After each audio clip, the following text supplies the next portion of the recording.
សួស្តីទាំងអស់គ្នាចាជាមួយនឹងតានេះដល់មេរៀនប្រើទឹកថ្នាំបំបែកពណ៌ចែចាជាមួយនឹងម៉ូដមានថ្ងៃនេះឡើងពីម៉ូដណាចានិ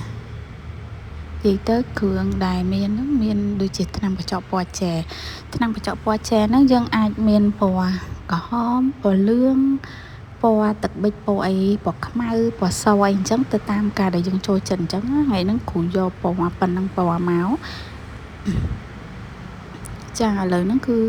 យើងប្រើជាមួយនឹងម៉ូដទី1ឥឡូវគ្រូលាបពណ៌រៀងសាច់នៅផ្ទៃកញ្ចក់ខាងក្រោមសិនចំនួន2ជាន់សិនចាហើយយើងចូលម៉ាស៊ីន60វិដូចគ្នាដូចជាមេរៀនទីដំបូងអញ្ចឹងណាចាបន្ទាប់ពីយើងចូលម៉ាស៊ីន60វិហើយយើងចេញមកវិញលាបជាន់ទី2ចាហ្នឹងគ្រូធ្វើពីម៉ូដចាអញ្ចឹងយើងលាបឆ្លាស់ទៅឆ្លាស់មកអញ្ចឹងណាដោយសារបើសិនជាយើងដាក់ចូលភ្លាមពេកវាអត់ស្ងួតបានន័យថាវាអត់ស្ងួតខ្លាំងអញ្ចឹងវាជ្រួញអញ្ចឹងហើយมันគ្រូលាបទៅដូរគ្នាដូរទៅមកចាជាមួយនឹងលាបពណ៌សាច់ហ្នឹងចំនួន2ជាន់ពេលដែលយើងចេញមកវិញយើងលាបជាន់ទី2ចា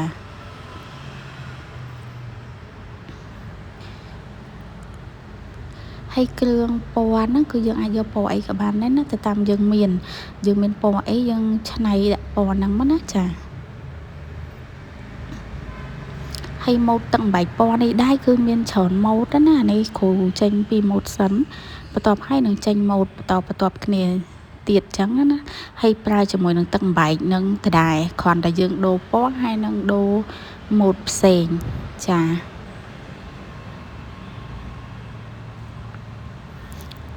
និយាយទៅគ្រូលាបពីកញ្ចក់ហ្នឹងជាមួយគ្នាណាលាបពីកញ្ចក់ហ្នឹងដូរទៅដូរមកជាមួយគ្នាចាធ្វើអញ្ចឹងបានវាស្ងួត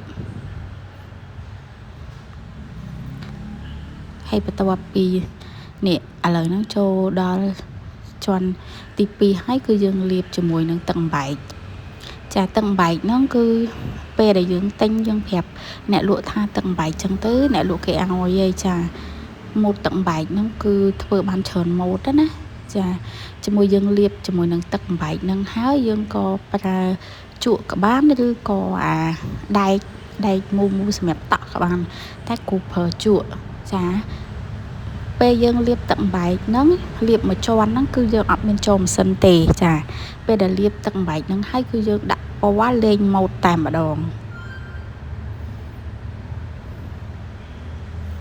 ចាគ្រូថែមពណ៌ក្រហមកម្ៅបន្តិចទៀត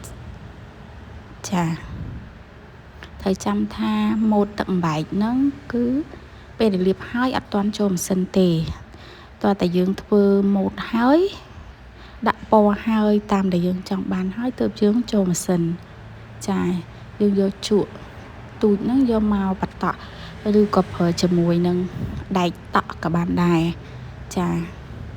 បតក់គម្លាតពីគ្នាមិនតិចអញ្ចឹងដូចគ្រូធ្វើអញ្ចឹងណាចាទាំងអស់គ្នាសារទៅសារមកមើលបានបើសិនជាអត់យល់ណាឬក៏ comment សួរនៅខាងក្រោមក៏បានដែរគ្រូនឹងអស់មើលអញ្ចឹងណាចាហ្នឹងហើយយើងបតក់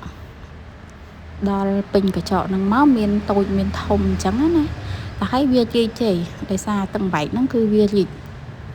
ចាពេលដែលយើងតក់ហ្នឹងគឺវារីកភ្លាមហ្នឹងហ្មងណាចាយើងមើលវាស្អាតហើយយើងពេញដីអ្វីដែលយើងចង់បានហើយយើងចូលម៉ាស៊ីន60វិទៀត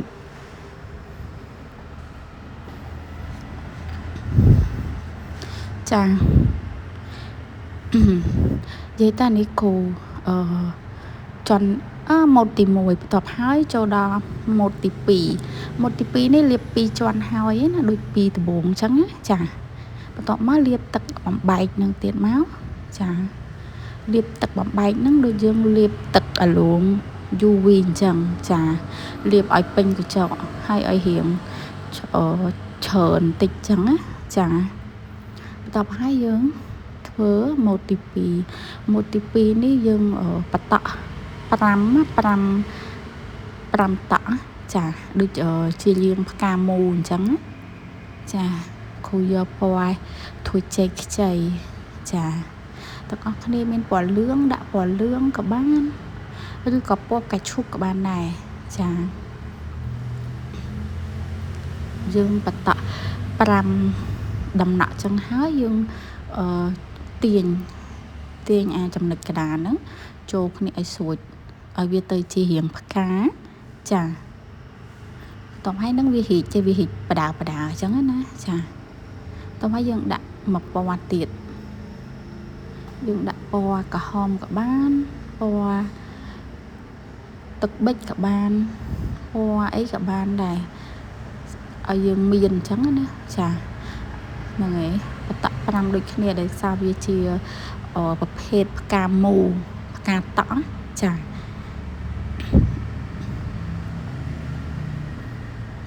បន្ទាប់ពីយើងបតក់ហើយយើងទាញវាអាចខាងក្នុងនោះទាញវាស្រួលចឹងមកឲ្យវាចេញជារាងផ្កាបន្ទាប់ហើយយើងបតក់ពណ៌បដូរផ្កាហ្នឹងហើយគ្រូដាក់បដូរវាពណ៌ផ្ទៃមេឃហ្នឹងទៅដោយសារមានប៉ុណ្ណឹងស្រាប់ចឹងចារួចរាល់យើងចូលម៉ាស៊ីន60វិទៀតចាថ្ងៃនេះយើងមាន2ម៉ូតហ្នឹងបន្ទាប់មកគ្រូនឹងឡើងម៉ូតបន្តទៀតចឹងណាចឹងអានេះចេញមកវិញណាយើងបានធ្វើមិញហ្នឹងចាបន្ទាប់ពីគ្រប់60វិនាទីហើយយើងចេញមកវិញយើងលាបជាមួយនឹងទឹកអាឡូង UV Top ចាបន្ទាប់ពីលាបទឹកអាឡូងហើយយើងចូលម៉ាស៊ីន60វិនាទីទៀតចា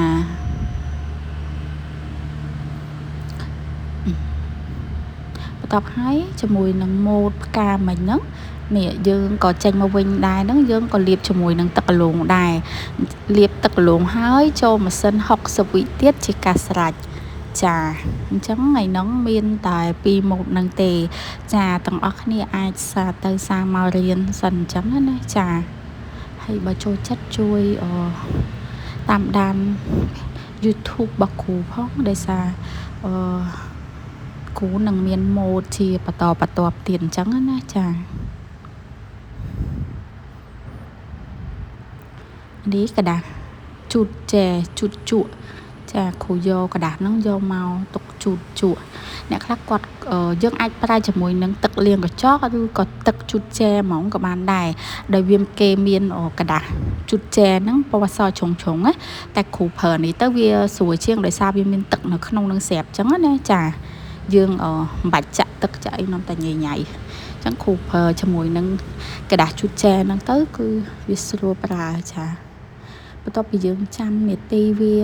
គ្រប់រួចរាល់ហើយវាស្ងួតហើយនេះចាយើងបានទទួលបាន2ម៉ូតហ្នឹង